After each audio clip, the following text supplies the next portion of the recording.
Hello students, in this video we are going to cover the NCERT exercise of first chapter, that is electric charge and electric field. So the first numerical is what is the force between two small charge sphere having charges 2 into 10 raised to the power minus 7 coulomb and 3 into 10 raised to the power minus 7 coulomb placed 30 centimeter apart in air. तो देखिए हमारे पास दो charges है Q1 और Q2, दोनों air के अंदर रखी हुई है 30 सेंटीमीटर की दूरी के ऊपर। ठीक है, तो सिंपल क्वेश्चन है यहाँ पर हमारे पास, भाई हमें दोनों के बीच में फोर्स निकालना है। तो सबसे पहले हमें Q1 चार्ज दिया हुआ है, that is 2 into 10 raised to the power minus 7 coulomb। इसके बाद सेकंड चार्ज Q2 हमें दिया हुआ है, that is 3 into 10 raised to the power minus 7 coulomb। And हमें दोनों के बीच में यहाँ पर डिस्टेंस दी हुई है, so distance is radius is 30 centimetre. Okay, तो इसको मीटर में कन्वर्ट करते हैं। So this will be 10 raised to the power 2, so it will become 3 into 10 raised to the power minus 3 into 30 into 10 raised to the power minus 2 meter. Okay, so we have to find force. So the formula of force F is equals to that is K Q1 Q2 divided by R square. So the value of K is 9 into 10 raised to the power 9 Newton meter square per coulomb square multiplied by Q1, that is 2 into 10 raised to the power minus 7 multiplied by Q2, that is 3 into 10 raised to the power minus 7 and divided by the square of radius, so 30 into 10 raised to the power minus 2 और इसका square. Okay, so ये force यहाँ पर आ जाएगा F equals to, इसको आप solve करोगे, so this will become 6 into 10 raised to the power minus 6 Newton.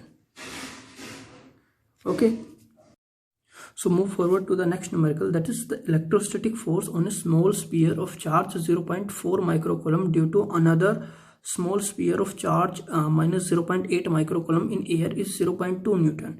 कि देखिए हमारे पास भाई ये एक स्पीयर है, छोटा स्पीयर है जिसपे इतना चार्ज है, और इस पे जो फोर्स लग रहा है इस छोटे स्पीयर के कारण जिसपे चार्ज है minus 0.8 microcoulomb in air is 0.2 Newton. ठीक है, तो हमारे पास यहाँ पर दो बेसिकली छोटे छोटे स्पीयर्स है। ठीक है, एक पे चार्ज है यहाँ पर 0.4 माइक्रोकूलम का और दूसरे के ऊपर चार्ज है माइनस 0.8 माइक्रोकूलम का।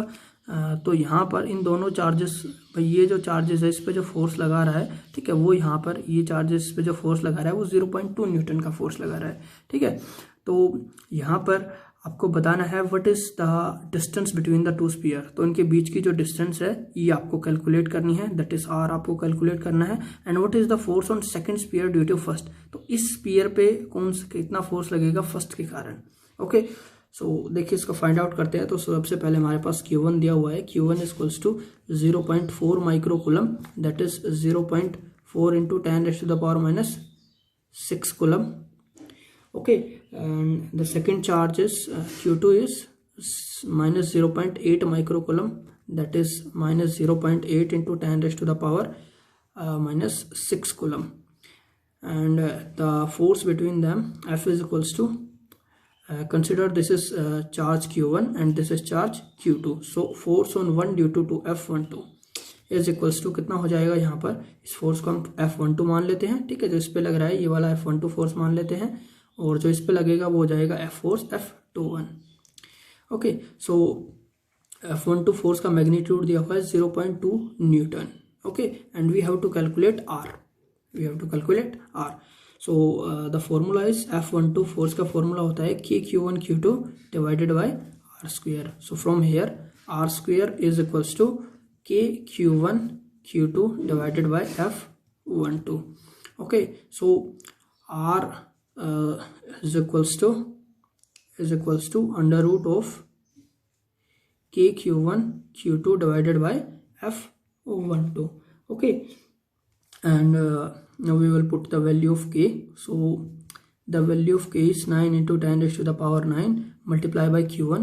तो हमारा जो फर्स्ट चार्ज है that is 0.4 into 10 raised to the power minus 6 multiplied by second charge हमारा यहाँ पर 0.8 into 10 raised to the power minus 6। यहाँ पर देखिए फॉर्मूला जो है इसके अंदर Q1 और Q2 का केवल मैग्नीट्यूड लेते हैं हम। ठीक है, साइन नहीं लेते। सो डिवाइडेड बाय फोर्स है यहाँ पर हमारा 0.2 न्यूटन। ओके, सो इसको आप सोल्व कर सकते हो और इसको जब आप यहाँ पर सोल्व करोगे then your answer will be radius will be here 0.12 metre. Okay, so the distance between the charges is 0.1 metre. वहीं पर बात करें इसमें जो इसका सेकंड पार्ट है दैट इज बी, जिसके अंदर हमें पूछा है कि भाई जो सेकंड स्पीयर है इसके ऊपर फोर्स जो लगेगा, so force on second sphere due to first sphere कितना होगा वो हमारा force, that is F21 force, और वो कितना हो जाएगा, कोई मैग्नीट्यूड तो सेम होगा 0.2 न्यूटन। ठीक है, वहीं डायरेक्शन की बात करें तो जो हमारा F12 फोर्स है वो F21 फोर्स के जस्ट इक्वल और अपोजिट होगा। ओके, तो फोर्स का मैग्नीट्यूड यहाँ पर सेम होगा। अगर ये फोर्स यहाँ पर 0.2 न्यूटन है, F12 फोर्स अगर 0.2 न्यूटन है, तो F21 फोर्स यहाँ पर हो जाएगा -0.2 newton. It means the direction of F12 and F21 both are opposite. ठीक है, सो move forward to the next numerical, that is 1.3. Check the ratio KE square divided by GME into MP is dimensionless। तो ये आपको check करना है कि ये जो आपको रेशियो दिया हुआ है ये डायमेंशनलेस है। And look up at the table of the physical constant and determine the value of this ratio. और इस रेशियो की आपको वैल्यू निकालनी है। And what does the ratio signify, और ये रेशियो क्या सिग्निफाई करता है ये यहाँ पर आपको सारी इंफॉर्मेशन यहाँ पर बतानी है। सो देखिए, सबसे पहले यहाँ पर बात करें, बेसिकली ये आपको दिया हुआ है।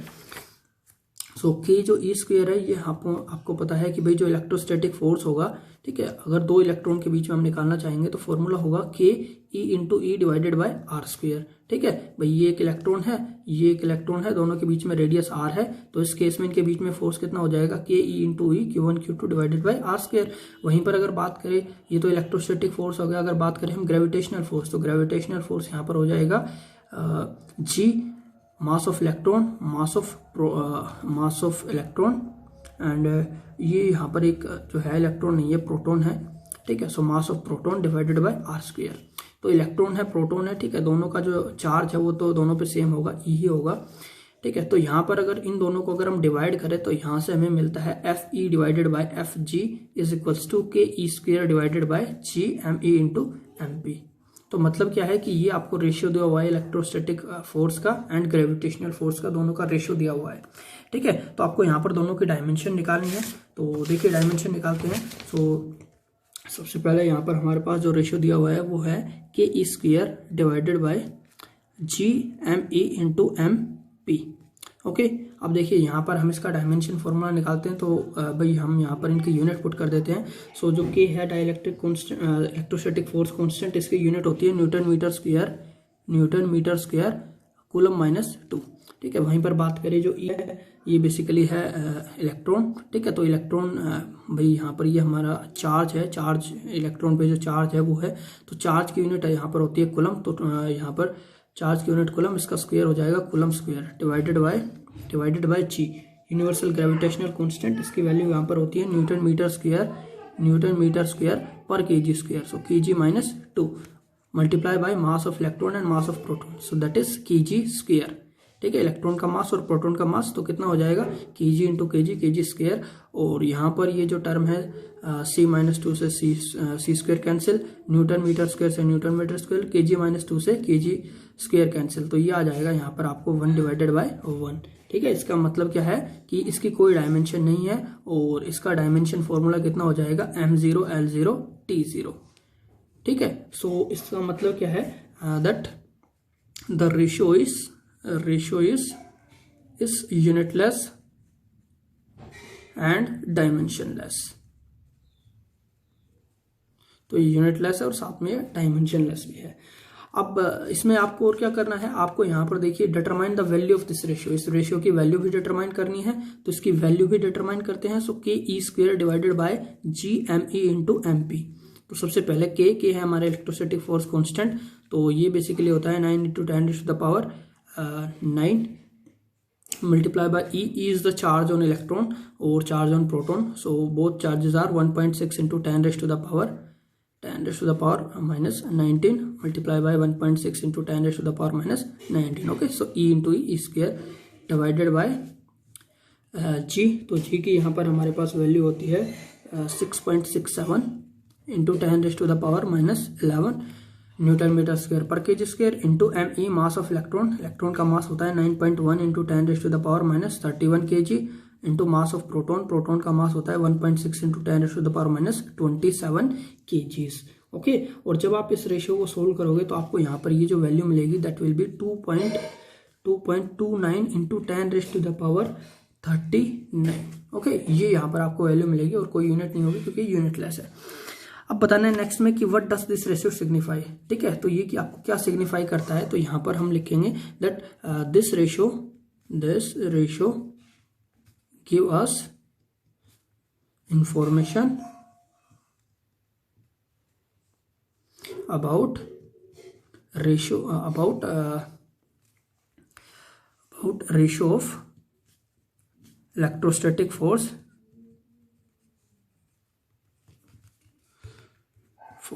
and gravitational force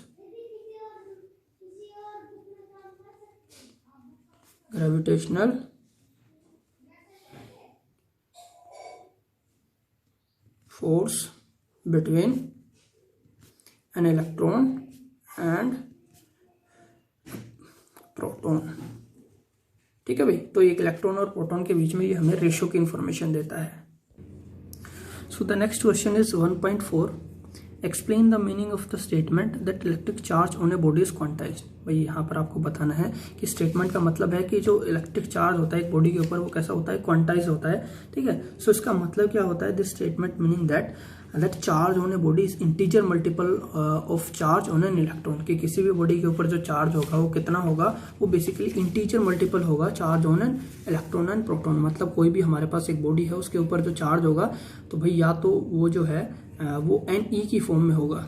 ठीक है, यहाँ पर n जो है वो एक इंटीजर है जिसकी वैल्यू 1 2 3 अप टू इनफाइनाइट तक कितनी भी हो सकती है। मतलब जो चार्जेस मिलेगा वो आपको 1 ही मिलेगा, 2 ही मिलेगा, 4 ही मिलेगा, ठीक है, 6 ही मिलेगा। इस तरीके से यहाँ पर आपको 3, ठीक है, मतलब सारे यहाँ पर जितनी भी वैल्यूज है इस तरीके से यहाँ पर आपको चार्जेस मिलेंगे। ठीक है, और चार्जेस कभी भी जो है यहाँ पर 1.5e या 2/7e इस फॉर्म में नहीं हो सकता, हमेशा एक इंटीजर मल्टीपल की फॉर्म में मिलेगा। ठीक है, तो भाई यहाँ पर इसका रीजन होता है कि एक बॉडी से दूसरी बॉडी के ऊपर जो चार्ज है, ठीक है, वो जब हम ट्रांसफर करते हैं तो बेसिकली इलेक्ट्रॉन ट्रांसफर होते हैं और इलेक्ट्रॉन जो है वो इंटीजर फॉर्म में ट्रांसफर होता है कि या तो 1 इलेक्ट्रॉन ट्रांसफर होगा या 2 या 3 या 4 इस तरीके से यहाँ पर n की फॉर्म में इलेक्ट्रॉन ट्रांसफर होंगे। ठीक है, कभी भी ऐसा नहीं होगा कि आधा इलेक्ट्रॉन ट्रांसफर होगा, तो पूरा इलेक्ट्रॉन ट्रांसफर होगा, मतलब पूरे इलेक्ट्रॉन का चार्ज यहाँ पर जाएगा। ठीक है, तो यहाँ पर इस बॉडी के ऊपर अगर 1 इलेक्ट्रॉन ट्रांसफर हुआ तो 1 e चार्ज यहाँ पर जाएगा -e। अगर 2 इलेक्ट्रॉन ट्रांसफर हुए तो -2e चार्ज जाएगा।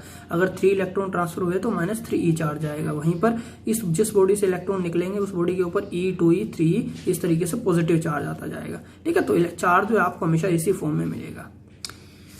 The next is that why one can ignore quantization of charge when dealing with macroscopic large scale charges। तो भाई लार्ज स्केल चार्जेस के साथ जब हम डील करते हैं तो हम क्वांटाइजेशन को इग्नोर कर सकते हैं, क्यों? तो देखिए यहाँ पर अगर हम बात करें 1 माइक्रोकूलम चार्ज, जो कि बहुत ही कम हमें चार्ज लग रहा है, ठीक है, बहुत ही थोड़ा चार्ज है 1 माइक्रोकूलम चार्ज। तो 1 माइक्रोकूलम चार्ज में हम इलेक्ट्रॉन की बात करें, कितने इलेक्ट्रॉन होते हैं, तो Q equals to NE formula होता है and N equals to Q divided by E। तो हमारे पास 1 माइक्रोकूलम चार्ज है डिवाइडेड बाय 1.6 इंटू 10⁻19। तो 1 माइक्रोकूलम को यहाँ पर हम कन्वर्ट करेंगे कूलम के अंदर, सो 1 into 10⁻6 coulomb divided by 1.6 into 10⁻19 coulomb. ठीक है, और यहाँ पर इसको जब आप सोल्व करते हो तो यहाँ पर आपको मिलेगा 6.2 इंटू 10⁻12।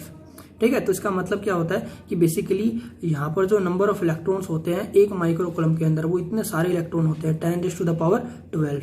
ठीक है, 10⁻12 इतने ज्यादा इलेक्ट्रॉन्स यहाँ पर होते हैं। ठीक है, तो इतने ज्यादा इलेक्ट्रॉन्स होने के कारण अब हम कहते हैं कि भाई जो चार्ज है वो क्वांटाइज है, मतलब एक बॉडी के ऊपर जो चार्ज मिलेगा वो E 2E या 3 की फॉर्म में मिलेगा। ठीक है, बट यहाँ पर इतने सारे इलेक्ट्रॉन है, तो इतने सारे इलेक्ट्रॉन होने के कारण यहाँ पर हम कह सकते हैं कि मैक्रोस्कोपिक लेवल के ऊपर जो इसका ग्रेनीनेस होता है, graininess of quantisation of charge has no practical consequences. इसका कोई प्रैक्टिकल कॉन्सिक्वेंसेस नहीं है and it can be ignored and charge can be taken as continuous. इसको हम यहाँ पर इग्नोर कर सकते हैं और चार्ज को यहाँ पर हम कंटिन्यूस ले सकते हैं। ठीक है, बट अगर हम माइक्रोस्कोपिक लेवल के साथ डील करते हैं तो किसी बॉडी के पास 1 इलेक्ट्रॉन 2 इलेक्ट्रॉन, ठीक है, तो 100 इलेक्ट्रॉन, इतने इलेक्ट्रॉन है, ठीक है। तो वहां पर इसका जो नेचर है वो मायने रखता है, ठीक है, क्योंकि एक इलेक्ट्रॉन पे चार्ज 1.6 × 10⁻⁹ कूलम होता है, जो कि बहुत ही स्मॉल चार्ज है, वेरी वेरी स्मॉल, ठीक है, 10⁻⁻⁹। और वहीं पर अगर इसको मल्टीप्लाई कर दे 1 माइक्रो कूलम तो 10⁻⁻12, ठीक है। तो इतने इलेक्ट्रॉन्स यहाँ पर होते हैं बेसिकली हमारे 1 माइक्रो कूलम के चार्ज के अंदर, ठीक है। तो ये जो है यहाँ पर फिर इसका ग्रेनी नेचर जो है वो उसको हम इग्नोर कर सकते हैं, okay. So move forward to the next question, that is 1.5. When a glass rod is rubbed with silk cloth, charges appear on both, and a similar phenomena is observed with many pair of the bodies. So explain how this observation is consistent with the law of conservation of charge.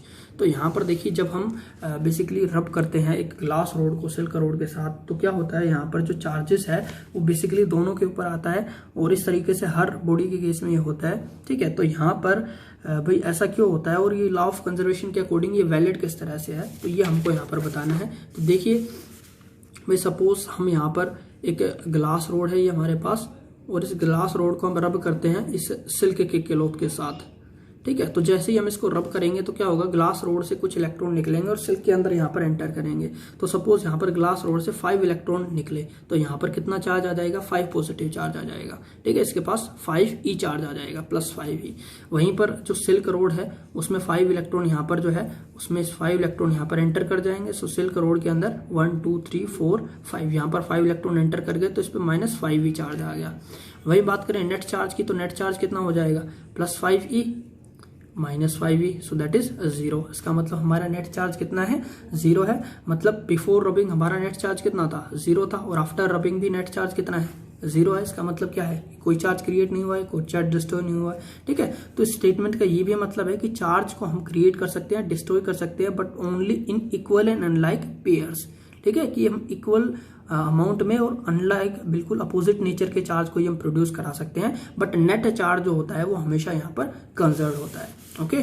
So when a glass rod rubbed with silk, charges appear on both and these charges are equal in magnitude and opposite in side, ठीक है। दोनों का magnitude यहाँ पर same होता है, 5 होता है, बट चार्जेस एक पे प्लस होता है, एक पे नेगेटिव होता है, साइन डिफरेंट होता है। So algebraic sum of charges on both bodies 0, दोनों बॉडी के ऊपर जो एल्जेब्रिक सम होगा वो 0 होगा। सो मतलब नेट चार्ज हमारा 0 होगा, and this is what the law of conservation of charge, okay.